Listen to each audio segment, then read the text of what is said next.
السلام علیکم ورحمۃ اللہ وبرکاتہ۔ اللہ سے دعا کرتے ہیں کہ آپ لوگ خیریت سے ہوں گے۔ بہاوی علامہ حسام نے اس ویڈیو میں جس طریقے کی باتیں انجینئر محمد علی مرزا کے لیے بولی تھی، جیسے الفاظ انہوں نے نکالا، تو ارشاد بھٹی نے ان سے اسی متعلق کچھ چیزیں جو ہے پوچھی، اور انہوں نے کیا بولا ہے وہ دیکھیے۔ اور انجینئر کے بارے میں اس طریقے کی باتیں جو انہوں نے کی، اور اس پر جو ہے انجینئر محمد علی مرزا کا بھی کیا رپلائی آیا ہے، وہ آپ کو اس ویڈیو میں ملے گا۔ تو بہاوی علامہ حسام صاحب کا اور انجینئر محمد علی مرزا کا دونوں کا معاملہ اس ویڈیو میں آپ کو دیکھنے کو ملے گا، اور کس طریقے کی باتیں سامنے آتی ہیں اور کس طریقے کے الفاظ بہاوی علامہ حسام نے یوز کیا ہے۔ تو اللہ ہم سب کو ہدایت کا راستہ دکھائے، اللہ اور اللہ کے رسول کے بتائے ہوئے راستے پر ہم سب چلے، اور جو بھی ہم بولے وہ حق بات بولے، حق بات سنے اور حق بات دوسرے تک پہنچائے، اور قرآن اور حدیث کی روشنی میں ہم ساری معلومات لیں، نہ کہ سنی سنائی کہانیوں پر۔ اور اللہ سے ہم سب یہی دعا کریں کہ اللہ ہم سب کو پانچوں وقت کی نمازی بنائے، قرآن شریف کی تلاوت کرنے والا بنائے، صدقہ زکوٰۃ خیرات سب نکالنے والا بنائے، اور اللہ ہم سب کے دینے کو قبول بھی فرمائے۔ آمین ثم آمین۔ آپ ماشاءاللہ حافظ قرآن بھی ہیں۔ آپ کا ایک عالم دین سے، یا آپ ان کو جو بھی آپ سمجھتے ہیں، میں عالم دین سمجھتا ہوں، انجینئر محمد علی مرزا صاحب سے اختلاف ہوتا ہے، اور جب اختلاف ہوتا ہے تو اب آپ کی زبان جو ہے وہ میں آپ کے سامنے رکھتا ہوں۔ یہ آپ نے فرمایا انجینئر محمد علی مرزا صاحب کے حوالے سے، تیرے وجود پر تھو، تیرے کردار پر تھو، تیرے نظریے پر تھو، تیرے نسب العین پر تھو، میں سن لیجیے پھر اکٹھے ہو کے تیرے نسب العین پر تھو، تیری سیرت پر تھو، تو بدبخت ہے، تو گھمنڈی ہے، تو ذلیل ہے، تو جھوٹا ہے، تو مکار ہے، تو دجال ہے، تو رسوائے زمانہ ہے، تو رافضی ہے، تو قادیانی نواز ہے، تو بازاری چھوکرا ہے، تو دو ٹکے کا انسان ہے، تو بےہودہ ہے، تو خبیث انسان ہے، تو کچھ اضافے بھی آپ کہہ رہے ہیں بارہ زبردست قسم کا رسوائے زمانہ انسان۔ اور مرزا علی الجہلمی کئی سوال ایسے ہیں جن کا جواب باقی ہے۔ تو ابن تیمیہ کی کیا بات کرتا ہے، کہاں پہ راجہ بھوج، کہاں پہ ٹنگو تیلی۔ حضرات گرامی کا تیری اوقات کیا ہے، تیری حیثیت کیا ہے، تیرا مقام اور منصب، تیرا مرتبہ کیا ہے۔ اور ابن تیمیہ سے محبت کرنے والا تیرے وجود پہ تھوکے گا، تیرے کردار پہ تھوکے گا، تیری سیرت پہ تھوکے گا، تیرے نسب العین پہ تھوکے گا، تیرے نظریے پہ تھوکے گا۔ حضرات گرامی کا جھوٹا ہے یا کذاب ہے یا مکار ہے یا دجال ہے، لوگوں کو اپنے دام تصویر میں پھنسانا چاہتا ہے، لوگوں کو سیدنا امیر معاویہ کی ذات اقدس سے برگشتہ کرنا چاہتا ہے۔ حضرات گرامی کا دیکھ لیجئے، میں آپ کو لاوجیل بصیرت یہ بات کہتا ہوں، مرزا کل بھی ذلیل تھا، مرزا آج بھی ذلیل ہے، اور انشاءاللہ مرتے دم تک یہ ذلیل و رسوا ہی رہے گا۔ کچھ اضافے کہہ رہے ہیں، میں کہہ رہا ہوں ایک اضافہ ہو، چلے ایک اضافہ میں نے گفتگو میری ہے، میں کچھ اضافے لگ رہے ہیں نہ ایک اضافہ چلے ہو ٹھیک ہے علامہ ابتسام، کیونکہ یہ بات ویسے بھی کم ہے اس کی شان میں میری نظروں میں، نہیں میں کہہ رہا ہوں میری نظروں سے شان میں باتیں کم ہے، لفظ ہے، میں کم کیے زیادہ نہیں کیے، میں کچھ اور بات کرنا چاہ رہا ہوں کہ یہ الفاظ ویسے اس کی سیرت کا حتمی نہیں کر سکتے میری نظروں میں۔ اب پھر سن لیجیے، میں دوبارہ سے شروع نہیں کریں، آپ یہیں سے بات کریں، نہیں آپ میں پہلے کہہ رہا ہوں، میں نے پہلی باتیں کی ہے، کچھ اضافہ لگا مجھے، ہو سکتا ہے میں نے اس سے باتیں بھی زیادہ کی ہوں، آپ نے کچھ کم بتائی، سوال تو کر لینا۔ تیرے وجود پر تو، تیرے کردار پر تو، تیرے نظریے پر تو، تیرے نسب العین پر تو، تیری سیرت پر تو بدبخت ہے، تو گھمنڈی ہے، تو ذلیل ہے، تو جھوٹا ہے، تو مکار ہے، تو دجال ہے، تو رسوائے زمانہ ہے، تو رافضی ہے، تو قادیانی نواز ہے، تو بازاری چھوکرا ہے، تو دو ٹکے کا انسان ہے، تو بےہودہ ہے، تو خبیث انسان ہے، تو ذلیل انسان ہے۔ سامنے آ بغیرت، سامنے آ چوہے، 24 گھنٹے بھونکنے والے بغیرت چوہے سامنے آ، بغیرت سامنے آ، تیری شکست ابلیس کی شکست ہے، بکواسی بغیرت سامنے آ۔ ممبر رسول پر بیٹھ کر، میں آپ کے 11 ایم اے کو جو ایم اے کیے ہیں ان کو ایک طرف رکھیں، ایم فل جو کیا ہے اس کو ایک طرف رکھیں، پی ایچ ڈی جو کر رہے ہیں اس کو ایک طرف رکھیں، حافظ قرآن جو ہیں اس کو ایک طرف رکھیں، ممبر رسول پر بیٹھ کر، مسجد میں بیٹھ کر یہ ساری آپ نے گفتگو کی، اور میں معذرت چاہتا ہوں میں ایسے الفاظ استعمال نہیں کرتا، میرے لیے آپ قابل احترام ہے، لیکن یہ بازاری زبان اور گھٹیا کردار کشی، کیا آپ کو یہی قرآن نے سکھایا؟ کیا آپ کو یہی دین نے سکھایا؟ اور کیا یہی رسول اللہ صلی اللہ علیہ وسلم کا اسوہ ہے؟ بہرحال جی، فرقوں کی دکانیں بند، the damage has been done, ٹھیک ہے۔ چیخیں اب آپ سنیں بنو امیہ کی قیامت تک۔ میں نے دیکھیں کئی سال پہلے کہا تھا کہ پہلے شیعہ علی چیخیں نکالتے تھے نا، ٹھیک ہے، اور انہیں شیطان نے ہائی جیک کر کے رافضی بنا دیا، تو اب بنو امیہ کی چیخیں نکلیں گی، اور یہ ناصبی تو پہلے ہی تھے، ہم نے انہیں ایکسپوز کیا الحمدللہ۔ ہم نہ ناصبی ہیں نہ رافضی ہیں، ان بندروں کی چیخیں سنیں، اور یہ بندر کا لفظ حدیث میں آیا ہے، مسند ابی یعلا میں، المستدرک الحاکم میں ہے۔ سیدنا ابو ہریرہ رضی اللہ تعالیٰ عنہ علیہ السلام کہتے ہیں کہ رسول اللہ صلی اللہ علیہ وآلہ وسلم نے اپنی وفات سے چند دن پہلے خواب دیکھا، اور نبی کا خواب وحی الہی ہوتا ہے، یہ ذہن میں رکھیے گا۔ بخاری مسلم میں حدیث موجود ہے کہ یہ نبوت کا 46 نمبر حصہ ہے خواب۔ اور سورہ الصافات میں آتا ہے کہ حضرت ابراہیم علیہ السلام کو اپنے بیٹے کی قربانی کا حکم خواب میں دیا گیا، جو انہوں نے ایگزیکیوٹ کرنے کی کوشش کی۔ وہ کیوں؟ اس وجہ سے کہ وہ وحی الہی ہے۔ تو نبیوں کا خواب وحی الہی ہوتا ہے. تو نبی علیہ السلام نے خواب میں دیکھا کہ بنو مروان بنو امیہ کے بندر میرے ممبر کے اوپر ناچ کود رہے ہیں, اچھل رہے ہیں. اور پھر آپ اتنے غمگین ہوئے اس خواب سے کہ آپ وفات تک کھل کھلا کے ہنسے نہیں. یہ الفاظ ہیں حدیث کے. آپ کو یہ پتا تھا کہ آپ کی امت کے ساتھ یہ سب کچھ ہونا ہے, جیسے آپ کو یہ بھی پتا تھا کہ دجال آئے گا, وہ آزمائش ہے, وہ تو نہیں ٹلنی, ہم نے کیا پرفارم کرنا ہے. یہ اصل چیز ہے جو نبی اسلام نے ہمیں ایجوکیٹ کرنی تھی. تو آپ نے بنو مروان کے بندر, اور وہی ہوا, آپ دیکھیں بنو امیہ پھر مسلط ہو گئی. میرا کوئی لفظ اس کے لفظ کے برابر نہیں, میرا ایک لفظ اس کے برابر نہیں, یعنی کہ وہ بھونکنے کا الفاظ استعمال کر رہے ہیں, خنزیر کے قدم کے الفاظ استعمال کر رہے ہیں. کہہ رہا ہوں کہ میں اس پہ آتا ہوں, اس پہ آتا ہوں, لیکن میں صرف آپ کو ابھی بتا رہا ہوں کہ ایک وہ ملک جو پہلے ہی فرقہ واریت میں پہلی بات تو یہ آپ ذرا سنیں, پہلی بات ہم میں کوئی فرقہ نہیں ہے. ایک منٹ ٹھہرے, وہ ایک فتنہ ہے, ایک میری یہ سن لیں. اگر تو ہم نے کوئی شیعہ سنی تکفیر کی بحث کی ہے, اگر ہم نے کسی بریلویوں کے اوپر کوئی فتویٰ بازی کی ہے, اگر کوئی ہم نے دیوبندیوں کو برا بلا کہا ہے, اگر میں جماعت اسلامی کے بارے میں کوئی ایسی کریکٹر اسیسینیشن کی ہے یا ڈاکٹر سرار صاحب کے بارے میں بات کی ہے, تو پھر تو آپ مجھے بات کریں. ایون گامدی صاحب کے بارے میں بتائیں.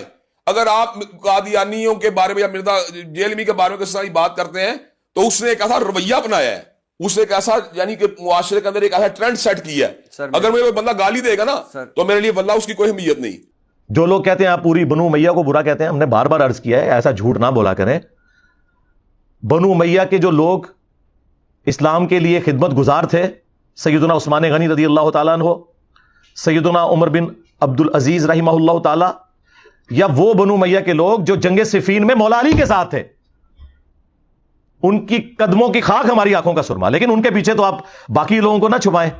یہاں پہ بھی نبی علیہ السلام نے بنو مروان بنو امیہ کا ذکر کیا کیٹاگوریکلی, لیکن جو ان میں اچھے تھے وہ اس میں سے ایکسکلوڈ ہوں گے. یہ انڈرسٹوڈ ہوتا ہے, عربی میں تغلیب کا قاعدہ ہے.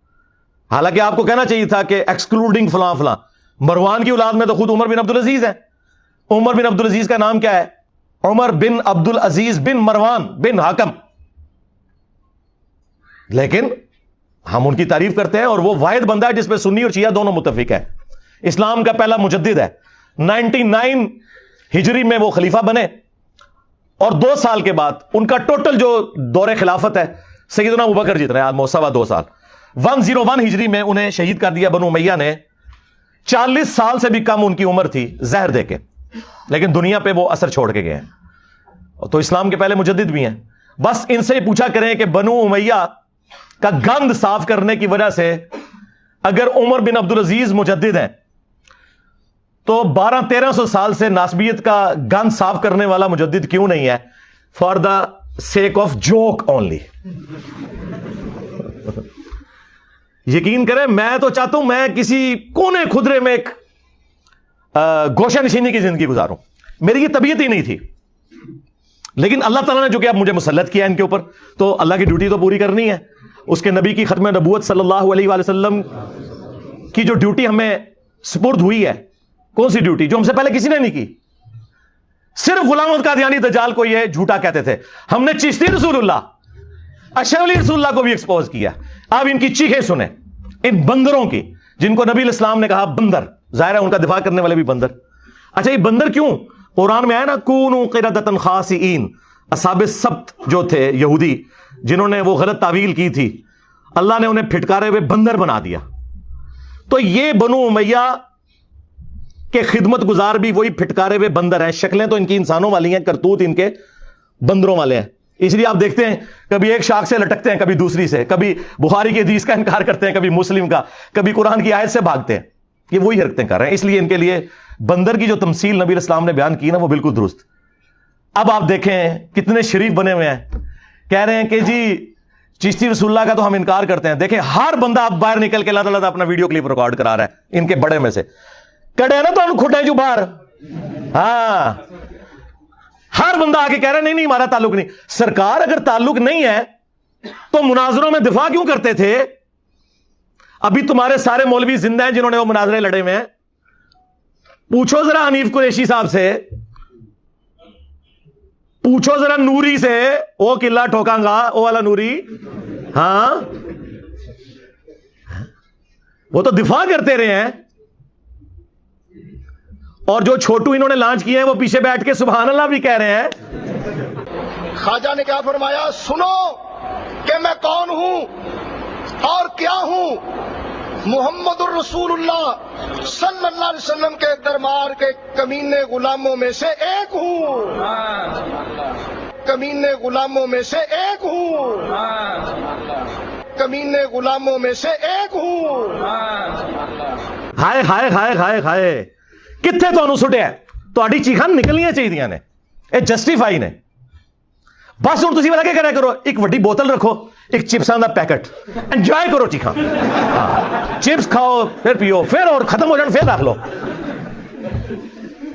چیخاں انجوائے کرو انہاں دیاں. کبھی اعلیٰ حضرت کے پیچھے چھپتے تھے جی, وہ اعلیٰ حضرت نے تو اس طرح کی بات نہیں کی, انہوں نے کہا کہ کوئی کہ میں اللہ کا رسول ہوں کافر ہو. ایک ایڑی دین دی خدمت کرتی تھی انہیں. ایک گل کسی کو نہیں پتا کہ جو کہ میں اللہ کا رسول ہوں تو وہ کافر ہے. وہ گل کرنے لی کرو. لیکن کوئی بندہ کسی صحابی کو گالی دے گا نا, سر میں آپ کو کر لوں چھوٹی درس. جو بندہ کہتا ہے نا امام ابو حنیفہ, میں ان کا مقلد نہیں ہوں, میں انڈیپینڈنٹ ہوں. آپ سنیں, مجھے تکلیف ہوتی ہے. آپ امام ابو حنیفہ رحمۃ اللہ علیہ کی ساری باتیں مانتے ہیں؟ نہیں, اور لیکن تکلیف ہے اس بات کی. اور کیوں بھلا اس پہ بات کر لیتے ہیں؟ کیوں مرزا انجینئر محمد علی مرزا نے تنقید کی امام ابو؟ جو مرضی وجہ تھی اس کی, جو مرضی وجہ تھی اس کی. وجہ بتا. نہیں, میں کیوں وجہ بتاؤں؟ ایک علمی پوائنٹ کے اوپر سے اختلاف کرتے ہیں تو بھونکنے پہ اترا ہے, کیوں وجہ؟ نہیں, مجھے صرف ایک بتا. میں یہ بات اس لیے ضروری نہیں سمجھتا کہ یہ ایک علمی بحث سے مجھے اس میں جانے کی ضرورت ہی نہیں. کہتے ہیں امام حنیفہ کی توہین, نعوذ باللہ. میں نے کیوں, میں رحمہ اللہ ان کو کہتا ہوں. ہاں جہاں علمی اختلاف ہے قرآن و سنت کی موجودگی میں کر دیتا ہوں. امام حنیفہ رحمۃ اللہ علیہ رسول اللہ کے ماں باپ کو کافر سمجھتے ہیں, میرے لیے سینسٹیو ایشو ہے. میں نبی اسلام کے ماں باپ کو مسلمان سمجھتا ہوں. میں اختلاف کر سکتا ہوں. رفع الیدین تو چھوٹی چیز رہے گی بھائی. ایک ہی پڑیا ان کی ڈھونڈی ہے میں نے, الفقہ الاکبر, 15-20 صفحوں کی کتاب ہے. فقہ اکبر کہتے ہیں بڑی فقہ یعنی عقیدے کو, اصول کو, اور فقہ اصغر جو ہے وہ فروع کو کہتے ہیں, جو ہمارے اعمال سے تعلق رکھتے ہیں, فروعی مسائل. اس کے پہلے صفحے پہ لکھا ہوا ہے نعوذ باللہ یہ بات, اور ملا علی قاری نے اس کا دفاع کیا ہوا ہے الگ سے کتاب لکھ کر. تو یہ میرا اختلاف ہے ان سے. میں نے ان کو کوئی جہنمی نہیں کہہ دیا, گالی نہیں دی. ہاں, میں یہ ڈنکے کی چوٹ پہ کہتا ہوں کہ جو نبی اسلام کے ماں باپ کو کافر کہتا ہے تو وہ بکواس کر رہا ہے. وہ کہتے ہیں آپ یہ کہہ رہے ہیں کہ امام حنیفہ بکواس کر رہے ہیں, اور بھائی تمہیں رسول اللہ کے ماں باپ نظر نہیں آ رہے بے شرمو؟ یہ نہیں دیکھ رہے کہ رسول اللہ کے ماں باپ کی بات ہو رہی ہے, میرے ماں باپ کی بات نہیں ہو رہی.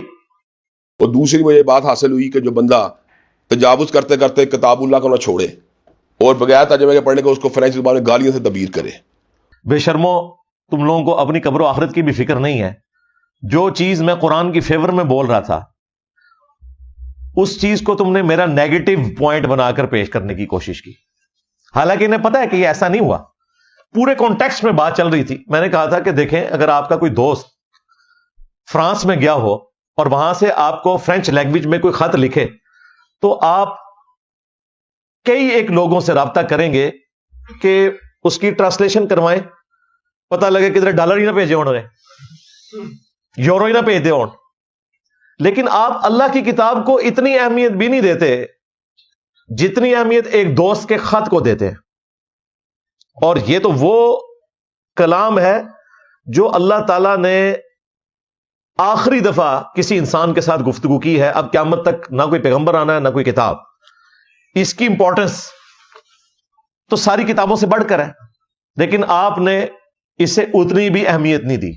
اور پھر میں نے تفنن کے طور پر ہمارے پنجاب میں ایک لطیفہ سنایا جاتا ہے جو اگلے دن مفتی حنیف قریشی صاحب نے بھی اپنے جلسے میں وہ لطیفہ سنایا ہے.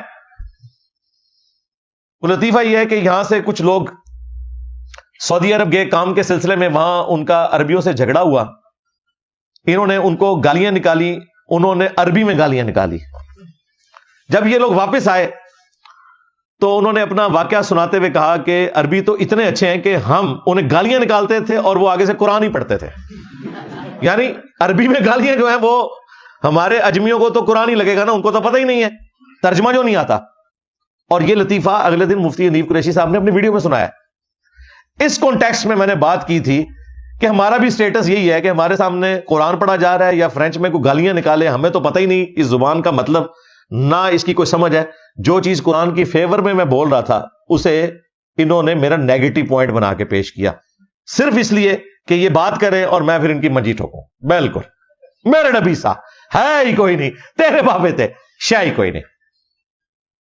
ابھی ایک سوشل ایکسپیریمنٹ ہوا BBC کے اوپر نا، یہ باقاعدہ ویڈیو یوٹیوب کے اوپر اویلیبل ہے. بنگلہ دیش میں لوگوں کی عادت تھی کہ وہاں کسی دیوار کی اوٹ لے کر مرد حضرات جو ہیں وہ پیشاب کر دیتے تھے، جو کسی زمانے میں یہاں پر بھی عادت تھی. کراچی میں تو ابھی ہے کہ پان کھانے والے جہاں دل کرتا ہے وہ تھوک پھینک دیتے ہیں، لوگوں کی دیواریں بھی گندی کر دیتے ہیں، حالانکہ یہ حقوق العباد کا معاملہ ہے، گناہ کا کام ہے. اور اسی طریقے سے مرد حضرات بھی ذرا سے اوٹ میں ہو کر کسی کی دیوار کے اوپر بھی پیشاب کر کے سائڈ پہ ہو جاتے ہیں، حالانکہ وہاں لکھا ہوتا ہے یہاں پیشاب کرنا منع ہے، اس کے باوجود اس کے نیچے لوگ پیشاب کر رہے ہوتے ہیں جا کے. تو انہوں نے سوشل ایکسپیریمنٹ یہ کیا، یہ یوٹیوب کے اوپر ویڈیو رکھی ہے کہ انہوں نے یہاں پر پیشاب کرنا منع ہے، اسے عربی رسم الخط میں ایگزیکٹلی جیسے قرآن لکھا ہوا ہے نا سلس کے اندر، اسی فونٹ کے اندر انہوں نے لکھ دیا کہ یہاں پیشاب کرنا منع ہے. اس کے بعد انہوں نے دیکھا کہ کوئی ایک بندہ بھی وہاں پیشاب کرنے کے لیے نہیں بیٹھا، جو بیٹھنے لگتا تھا اوپر وہ دیکھتا تھا تو کئی لوگ ایسے چوم کے جا رہے تھے. ان کو یہی لگا کہ یہ قرآن کی آیت کوئی لکھی ہوئی ہے. تو اس کانٹیکسٹ میں بات کر رہا تھا کہ یہاں انہوں نے قرآن پڑھنے کے اوپر بین کیا ہوا ہے، جبکہ قرآن حکیم میں اللہ تعالیٰ نے فرمایا وَأُوحِيَ إِلَيَّ هَذَا الْقُرْآنُ لِأُنذِرَكُم بِهِ وَمَن بَلَغَ. اے نبی تم فرماؤ مجھے قرآن اس لیے وحی کیا گیا ہے کہ اس کے ذریعے میں تمہیں بھی ڈر سناؤں اور جس تک یہ کتاب پہنچ جائے اسی کتاب کے ذریعے وہ ڈر سنائے. یہ قرآن مردے بخشوانے کے لیے نہیں آیا ہوا، بلکہ اس کو پڑھ کر عمل کرنے کے لیے آیا. ایک سورت میں کم از کم 4 دفعہ اللہ تعالیٰ نے فرمایا وَلَقَدْ يَسَّرْنَا الْقُرْآنَ لِلذِّكْرِ فَهَلْ مِن مُدَّكِرٍ. سورۃ القمر میں ہم نے قرآن کو نصیحت حاصل کرنے کے لیے آسان کر دیا ہے کوئی سمجھنے والا؟ اور یہاں مولوی کیا کہتے ہیں؟ قرآن و حدیث ڈائریکٹ نہ پڑھنا گمراہ ہو جاؤ گے. اور پھر وہی مولوی آپ کو بتاتا ہے کہ اتنے گوروں نے قرآن کا ترجمہ انگریزی میں پڑھ کر اسلام قبول کر لیا. لو سامو، کافر ترجمہ پڑھ کے مسلمان ہو جائے اور مسلمان ترجمہ پڑھ کے گمراہ ہو جائے گا. یہ ان کی عقل دانی ہے، بجائے ان مولویوں کے خلاف بولنے کے یہ میرے خلاف بولتے ہیں جو لوگوں کو ابھار رہا ہے کہ آپ قرآن پڑھو. رہا تلاوت کا ثواب، اس سے کسی کو انکار نہیں بھائی، تلاوت تو بہت بڑی چیز ہے. میرے نزدیک تو مصحف کو باوضو ہاتھ لگانا بھی ثواب کا کام ہے، مصحف کو دیکھنا بھی ثواب کا کام ہے. اور یہ آپ لوگوں کی خوش نصیبی ہے، صحابہ کرام کے پاس مصحف نہیں تھے، نہ اس زمانے میں کاغذ تھا کہ ہر بندے کے ہاتھ میں اتنا بڑا مصحف ہوتا. آپ لوگ تو اگر تراویح میں قرآن دیکھتے ہو تو دیکھنے کا ثواب الگ سے، مصحف کو اٹھانے کا ثواب الگ سے. تو یہ میں نے بات کی تھی کہ قرآن کو سمجھنے کا فائدہ ہے، نہ کہ یہ کہ نعوذ باللہ جو تلاوت کرتا ہے اس کا کوئی فائدہ نہیں ہے. وہ تو جامع ترمذی میں واضح حدیث ہے کہ جو کوئی قرآن کا ایک حرف بھی پڑھے گا اللہ تعالیٰ اسے 10 نیکیاں دے گا. اور پھر نبی اسلام نے فرمایا میں نہیں کہتا کہ الف لام میم یا علم، یہ بھی ورڈ آیا نا، علم تری کیف فعل ربک باصحاب الفیل. میں نہیں کہتا کہ یہ ایک حرف ہے، بلکہ یہ 3 حرف ہے. الف ایک حرف، لام ایک حرف اور میم ایک حرف ہے. ہر ایک پر 10 نیکیاں ملیں گی، 30 نیکیاں. اور الف لام میم جو حروف مقطعات ہیں ان کا تو معنی بھی کسی کو نہیں پتا، اس کے باوجود اس کے اوپر نیکیاں. ثواب ایک الگ سے چیز ہے. ثواب کے حوالے سے ڈسکشن کرتے ہوئے کوئی شخص اگر ترجمہ سے پڑھنے پر ابھارے تو اس کا یہ مطلب نہیں ہے کہ وہ صرف تلاوت کرنے کو گناہ سمجھتا ہے یا اس کا کوئی فائدہ نہیں مانتا. یہ بالکل نہیں ہے، یہ 2 بالکل الگ باتیں. انہوں نے جان بوجھ کے قرآن کی توہین کا الزام مجھ پہ لگانے کی کوشش کی اور بس ذلت ہی کمائی، اس سے زیادہ کچھ نہیں میں کہوں گا. اور جو بندہ نبی کریم صلی اللہ علیہ وسلم کے بارے میں بات کرے کہ ان کے بارے میں علماء یہود یہ بات ہے بلا دلیل کہ وہ کہتے تھے، اور صرف اپنی ضد اور انات کے اندر یہاں تک پہنچ جائے کہ وہ کہ حضرت ابراہیم علیہ السلام کے اللہ نے قرآن میں استعمال کیا ہے، اور فتن کا ترجمہ لڑکے کی بجائے چھوکرا کرے صرف اپنی انانیت اور تسکین پہنچانے کے لیے. یہ بھی کافی اٹھایا. یہ تو ہر جمعے میں انہوں نے تماشا لگایا ہوتا تھا کہ جی اس نے نبی صلی اللہ علیہ وآلہ وسلم کو چھوکرا کہا ہے. وَلِعَاذُ بِاللَّهِ تعالیٰ.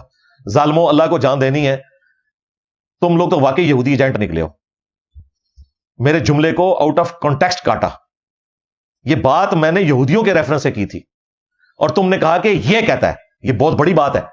180 ڈگری کا فرق پڑ جاتا ہے. نقل کفر نہ باشد. اگر آپ کسی کافر کی نقل اتار رہے ہیں اور اس کے ریفرنس سے کوئی بات کر رہے ہیں تو وہ کفر شمار نہیں ہوتا. مثلا اگر میں کہوں کہ قرآن میں آیا ہے کہ کافر کہتے تھے کہ نبی صلی اللہ علیہ وآلہ وسلم دیوانے ہیں، نعوذ باللہ. وہ کہتے تھے یہ مجنون ہے، یہ مسحور ہے، اس پہ جادو ہوا ہوا ہے. یہ اگلے لوگوں کی کہانیاں پڑھتا ہے. اس نے ایک اجمی غلام رکھا ہوا ہے جو صبح شام اسے قرآن سکھاتا ہے. توبہ توبہ توبہ. سب سے بڑھ کر ہماری ماں سید عائشہ سلام اللہ علیہا کے اوپر بدکاری کی تہمت لگا دی. اس سے بڑی کو تکلیف دی جا سکتی تھی رسول اللہ کو صلی اللہ علیہ وآلہ وسلم. لیکن یہ اعتراضات ریپیٹ کرتے ہوئے ہم کبھی بھی اپنے ریفرنس سے کوئی بات نہیں کر رہے ہوتے. ان تمام اعتراضات کو جمع کر کے میں نے اردو کا محاورہ استعمال کیا تھا، اور محاورہ اسی زبان کا استعمال ہوتا ہے کہ یہودی کہتے تھے کہ یہ کل کا چھوکرا آ کے ہمیں سمجھائے گا. یعنی ہم لوگ یروشلم کے پاسباں سفید داڑیوں والے بابے بیٹھے ہوئے، نبی علیہ السلام تو ان کے بچوں کی مانند تھے نا. یہ ذہن میں رکھیے گا. سورۃ البقرہ میں، سورۃ الانعام میں آیا کہ یہ اس نبی کو اس طرح پہچانتے ہیں جس طرح اپنے بیٹوں کو. نبی علیہ السلام کی تو داڑھی پوری زندگی سفید ہوئی نہیں ہے. کہتے نہیں یہ لفظ دکھاؤ. اگر یہ اس طریقے سے لفظ دکھائے جانے والی اگر آپ بات ڈیمانڈ کریں گے تو تمہارے سارے قرآن کے ترجمے فارغ ہو جائیں گے. ہم قرآن کا جب ترجمہ کرتے ہیں تو اس زبان میں اسے ٹرانسلیٹ کر رہے ہوتے ہیں اور اس کے لیے اس زبان کے الفاظ استعمال کرتے ہیں جو محاورے میں استعمال ہوتے ہیں. اس سے بڑھ کر سٹیٹمنٹ قرآن میں رپورٹ ہوئی ہے. زید ابن ارکم کے اس واقعے کے حوالے سے جو صحیح بخاری میں رپورٹ ہوا، عبداللہ ابن ابی نے کہا کہ جب ہم عزت والے مدینے میں داخل ہوں گے تو وہاں سے ان ذلیلوں کو نکالیں گے. نعوذ باللہ رسول اللہ کو، صحابہ کرام کو ذلیل کا. زید ابن ارکم نے یہ بات سن لی، نبی علیہ السلام کو شکایت لگائی کہ یہ خبیث یہ بکواس کر رہا تھا. نبی علیہ السلام نے بلا کے پوچھا تو وہ انکاری ہو گیا، چٹا جھوٹ بول دیا اس نے. زید ابن ارکم بڑے پریشان ہوئے اس حوالے سے اور گھر بیٹھ گئے. اللہ تعالیٰ کو اس نوجوان لڑکے پر اتنا پیار آیا کہ قرآن میں ان کے حق میں آیات نازل کر دی. سورۃ المنافقون میں ایگزیکٹ وہ گستاخانہ الفاظ نقل کیے کہ یہ کہتے ہیں کہ جب ہم عزت والے مدینے میں داخل ہوں گے تو وہاں سے ذلیلوں کو نکالیں گے. یعنی صحابہ کرام اور رسول اللہ صلی اللہ علیہ وآلہ وسلم کو ذلیل کہا. پھر اللہ نے کہا کہ عزت تو اللہ کے لیے ہے، اس کے رسول کے لیے ہے اور اہل ایمان کے لیے ہے، مگر منافقین نہیں جانتے. مزے کی بات آپ کو بتاؤں، یہ حدیث بیان کرتے ہوئے ہمارے استاد ڈاکٹر اسرار صاحب نے بیان القرآن میں چھوکرے کا ورڈ یوز کیا ہے کیونکہ ان کی اردو شستہ تھی. انہوں نے کہا کہ وہ جو چھوکرا تھا نا زید ابن ارکم، اس کے حق میں قرآن نازل ہوا اور اللہ نے کہا کہ وہ چھوکرا صحیح کہتا تھا، عبداللہ ابن ابی غلط کہہ رہا تھا. اب چونکہ ڈاکٹر اسرار نے ان فرقوں کی منجی نہیں نہ ٹھوکی تھی، یہ بیان القرآن کے الفاظ ہیں، میں ویڈیو میں لگاؤں گا. یہ بکواس اس نے کی. وہاں موجود تھے ایک نوجوان زید ابن ارکم، انہوں نے جا کے حضور کو بتا دیا. حضور نے بلایا، نہیں جی جھوٹ پتہ میں نے نہیں کہا، یہ چھوکرے نے پتہ نہیں کہاں سے سن لیا، یہ چھوکرا کیا ہے یہ، اور آپ اس کی بات مان رہے ہیں میرے معاملے میں. خاموش رہے. پھر یہ آیات اتر گئی جس نے چھوکرے کو صحیح ثابت کیا، نے کہا انہوں نے یہ. تو حضور نے فرمایا کہ لڑکے کے کان نے غلط نہیں سنا تھا. ہم نے سن کے تو نہیں کہا کہ انہوں نے زید ابن ارکم کو چھوکرا بول دیا. اور بھائی نوجوان لڑکے کو چھوکرا ہی بولا جاتا ہے اردو میں. Dictionary is always authority. Dictionary Urdu کی کھول لیں، اس میں چھوکرا ورڈ دیکھیں، آگے لکھا ہوگا نوجوان لڑکا. چھوکرے کا ورڈ قرآن میں بھی موجود ہے. ہم نے ایک چھوکرے کو سنا ہے جو ہمارے بتوں کا ذکر برائی سے کرتا ہے، جس کا نام ابراہیم ہے، سورۃ الانبیاء میں. ظاہر نوجوان تھے، تو اس ورڈ کے اوپر کیسے اعتراض ہو گیا؟ اور وہ بھی جب کافروں کے اعتبار سے استعمال ہو رہا ہے. نہ ورڈ کے اوپر اعتراض ہوگا اور نہ کافروں کے ریفرنس سے جب بات ہو رہی ہے اس پہ کوئی اعتراض بنتا ہے.